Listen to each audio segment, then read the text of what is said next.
Do you use Go but hate the fact that there is no implements keyword? Do you want to know at compile time if a struct actually implements an interface? Well, fret not.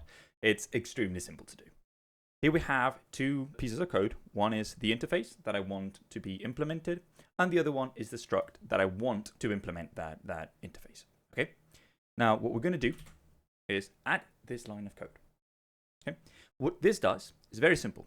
It's instantiating a variable of underscore, which is a special type of variable in Go, which will basically be ignored by the compiler, of the type interface. So it should have is print something. However, what we're instantiating it as is the actual struct that we want. We use a pointer to be able to set it to nil, so that way it doesn't take up any memory, it doesn't actually run it. But what you see is this, which is extremely important. It is not implementing interface.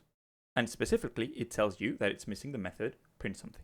So this is extremely useful because now you know exactly what's missing in implementer to be able to actually fulfill this interface, right? So let's implement that. We simply print the value that this struct has. And out of nowhere now, we do not get any errors. However, we get an extra bonus. And I think this one is even better than the previous thing, which is now if we rename the method in the interface, look what happens. If I take one letter,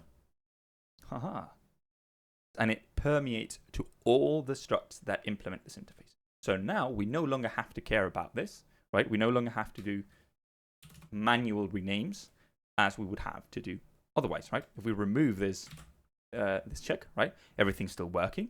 But now if I rename it in the exact same way, right, if I remove that same G, oh, we have a problem. There is no check here telling me implementer does not implement the interface. It's nothing. But this function and this function are not the same. And if I re-add, you can see now we get it's missing the method print something, right? So, this is an extremely useful tool. Very simple to implement, right? It's just one line, but it can make your life so much better when working with Go. And so if you really like this, go ahead and leave a like. If you want to see more tips and tricks like this one, feel free to subscribe. And with that, I'll be saying goodbye.